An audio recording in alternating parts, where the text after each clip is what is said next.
Is it true you turned down $800 million to buy your companies? Yeah.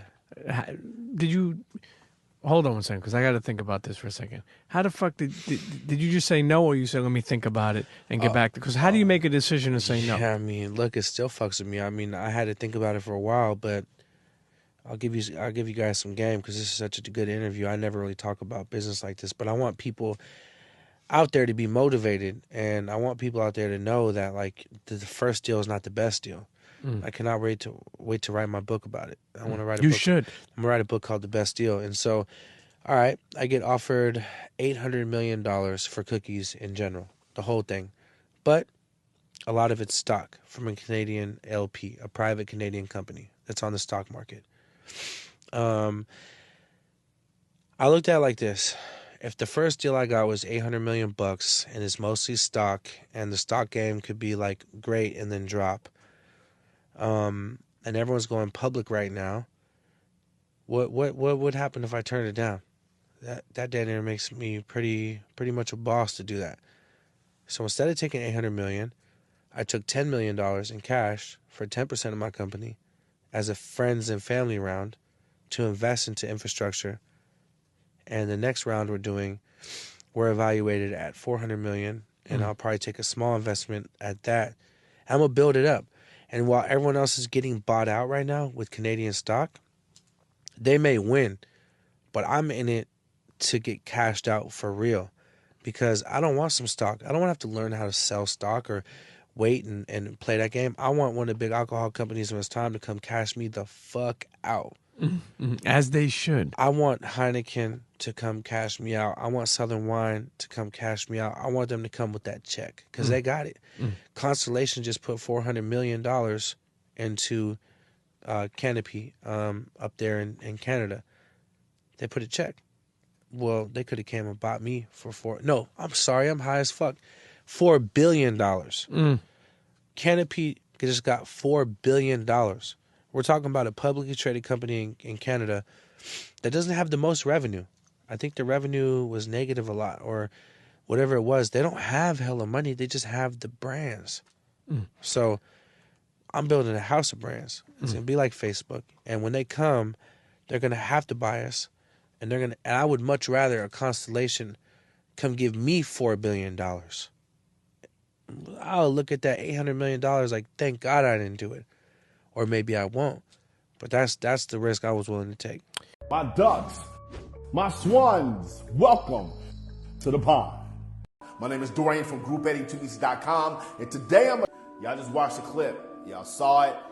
Berner, to give y'all background, as a rapper from the Bay. He's worked with Snoop, he's worked with Wiz, he's worked with E40, all these legendary California rappers, and he's kind of like in the mold of a Cypress Hill, you know what I mean? Not super mainstream, but he has a very, very, very ravenous fan base. If you don't know what ravenous means, you need to go look it up right now.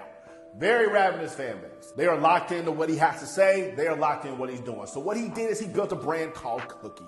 And what Cookies is weed. It's basically the supreme of weed. So he's obviously a big weed smoker. He aligned himself with cannabis and anything cannabis related. And they sell backpacks, they sell hoodies, they sell lighters. Everything that Supreme does, which is essentially what Cookies does too.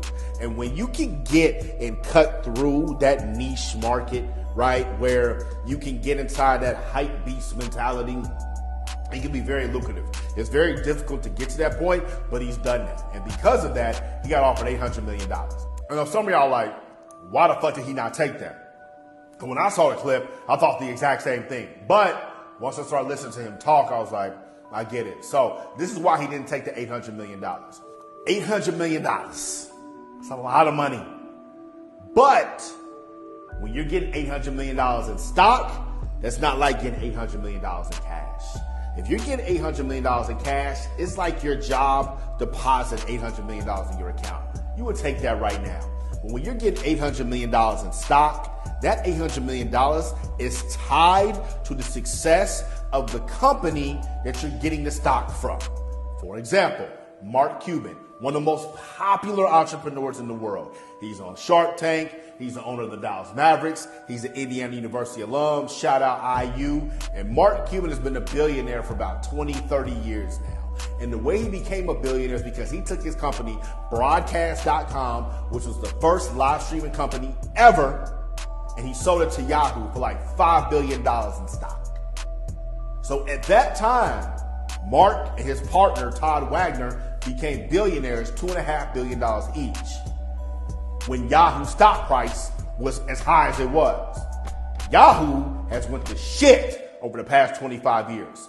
So that $5 billion that he's got in stock is probably worth about $700 million today. So he lost probably $4 billion collectively in that. Now, Mark has maintained his billionaire status because he diversified his portfolio and all his money wasn't tied into Yahoo stock. This is the same thing that Berner was thinking about.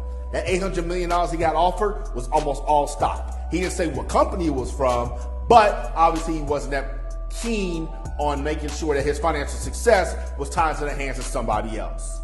You build this huge empire just to sell it to somebody, and the success of their other company that you're not even associated with, you had nothing to build with, is going to determine how much money's in your bank account. It's going to determine if you're going to be a billionaire or if you're going to go to zero. Fuck that. So when he said he didn't sell the company, now it makes a whole lot more sense. He said he eventually wants to get bought out by a Heineken or some bigger company for billions of dollars, which if I was him, I really wouldn't want to do that. But everybody has their own way that they want to run their business. I just wouldn't sell Group 82 for no billions of dollars to anybody. You can invest, you can get a percentage, but I'm not about to sell it for no billions of dollars. But that's me. Berner made a smart decision in my mind. But what do you think? Would you have sold that company for $800 million? Or would you have held on to it? Let me know in the comments.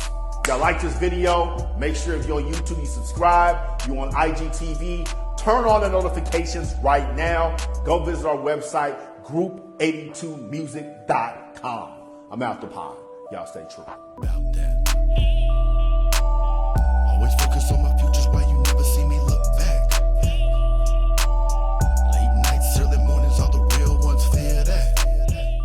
Group82music.com.